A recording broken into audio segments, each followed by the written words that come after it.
J'adore les carnets. Depuis que j'ai commencé à m'intéresser à l'écriture, la création de visuels, j'ai acheté des carnets. Plein de carnets. Alors j'en ai de toutes sortes. Par exemple, chez les Rhodia, qui est une marque assez connue, on a le petit Rhodia orange, le classique, le très moche. Le Jean Bobo, j'écris un essai philosophique que personne ne lira, avec sa petite pochette intégrée et ses dessins de zèbres. Encore chez Rhodia, on a le grand format. D'ailleurs j'en ai deux parce que je suis quelqu'un de bizarre. Une des marques les plus connues et aussi les plus chères, Moleskine, dont les carnets sont plutôt classe. D'ailleurs moi j'ai une édition limitée Batman, voilà. Et c'était je crois les carnets de Pablo Picasso, Vincent Van Gogh ou des artistes et tout comme ça je crois. Il y a même une page pour marquer son nom, comme ça si on le perd on pourra nous le rendre, en mode c'est mon journal intime, il y a plein de choses secrètes dedans. Un autre de bonne qualité, c'est le Leuchtturm 1917 que j'avais acheté pour faire un bullet journal et que j'ai arrêté d'utiliser parce que c'était long à mettre en place. On a aussi le Jean Écolo en papier recyclé, mais pourtant à côté de tous ces carnets de bonne qualité, le seul que j'utilise au quotidien c'est un vieux Hexaconta tout moche, qui est petit et que je garde toujours dans une poche de mon manteau. Et voilà le problème, j'étais rentré dans une sorte de folie de carnet de notes où je voulais avoir le plus beau carnet qui était pour les meilleures idées, mais le problème quand t'as un beau carnet c'est que t'oses pas écrire dedans pour pas l'abîmer. C'est très con mais ça m'a fait ça plusieurs fois, genre avec le Moleskine par exemple. En plus ces trucs là ça coûte une blinde, genre le Moleskine ça doit coûter genre 20 balles,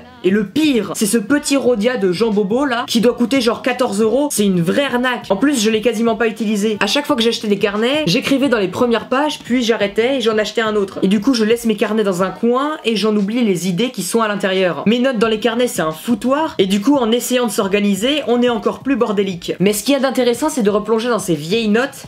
Bon là il y en a pas, c'est de replonger dans ces vieilles notes et de découvrir ce qu'on avait écrit il y a 1 ou 2 ans, et du coup ça nous redonne des idées et ça nous fait revenir sur des anciens projets qu'on avait. Là j'avais eu une idée de film de super-héros et c'est vieux, je me souviens quand j'avais eu ces idées là. Changer Otachronique en Geekave, putain c'est vieux. Voilà, du coup c'est toujours intéressant de retomber sur ce qu'on avait écrit auparavant, et je me rends compte que ça fait pas mal d'années que je possède ces carnets. D'ailleurs j'avais acheté les livres d'Austin Kleon et il avait fait un livre qui s'appelle Votre journal de bord, et c'est avec des exercices de créativité qu'on peut faire chaque jour sur les pages du livre, qui est comme une sorte de carnet d'inspiration. Et vu que j'avais pas envie d'abîmer le carnet, j'ai rien écrit dedans. D'ailleurs l'élastique est complètement pété. Voilà, j'étais un mec organisé mais bordélique. Je rangeais mon bordel dans des carnets. Et même avec tous ces carnets, j'ai parfois la flemme de les sortir pour écrire des idées dedans, et j'utilise des vieux post-it, là j'en ai plein sur mon bureau, ce qui est quand même complètement con. Mais avoir un carnet c'est toujours important. Mais par contre n'en ayez pas 10 comme moi, ça sert à rien. L'inspiration peut venir de n'importe où, alors dès que vous avez une idée, notez-la dans votre carnet. Mais aujourd'hui on peut remplacer tout ça par ça. Aujourd'hui, vous pouvez prendre vos notes avec des applications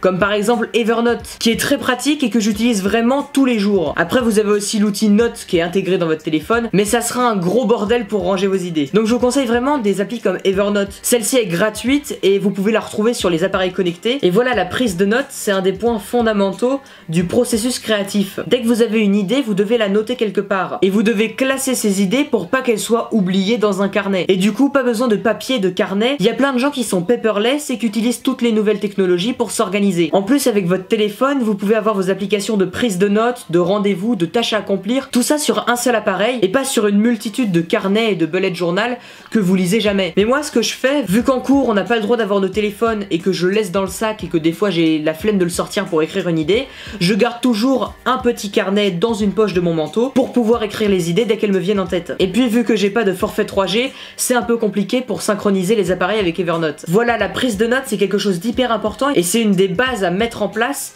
pour être plus créatif. L'inspiration peut venir de n'importe où et il faut toujours avoir un carnet sur soi ou notre téléphone pour écrire nos idées, nos souvenirs qui nous viennent en tête, nos projets à accomplir ou même nos rêves. Il y a des gens qui ont un carnet de notes à côté de leur lit pour écrire leurs rêves quand ils se réveillent pour pas les oublier. Et la prise de notes ça permet de faire des réserves pour que quand vous aurez le syndrome de la page blanche et que vous ne saurez pas quoi écrire une journée où vous êtes un peu fatigué, et bien vous pouvez vous replonger dans vos notes d'il y a une semaine, un mois ou même plusieurs années et ça nourrira votre imagination pour vous donner encore plus d'idées. Voilà, du coup si vous aussi vous avez plein de carnets de notes, n'hésitez pas à le dire dans les commentaires, n'hésitez pas à liker la vidéo si elle vous a plu, n'oubliez pas de partager la chaîne en masse avec vos amis, avec les autres youtubeurs, avec plein de gens sur les réseaux sociaux. Si vous aimez mes vidéos, que vous voulez soutenir mon travail et que vous voulez me motiver à faire encore plus de contenu, n'oubliez pas de vous abonner et de cliquer sur la petite cloche pour être informé de la sortie des prochaines vidéos qui je l'espère sortiront régulièrement. Voilà, du coup j'étais très content de partager mes anecdotes sur mes carnets avec vous. On se revoit très bientôt pour une prochaine vidéo. Portez-vous bien, à bientôt,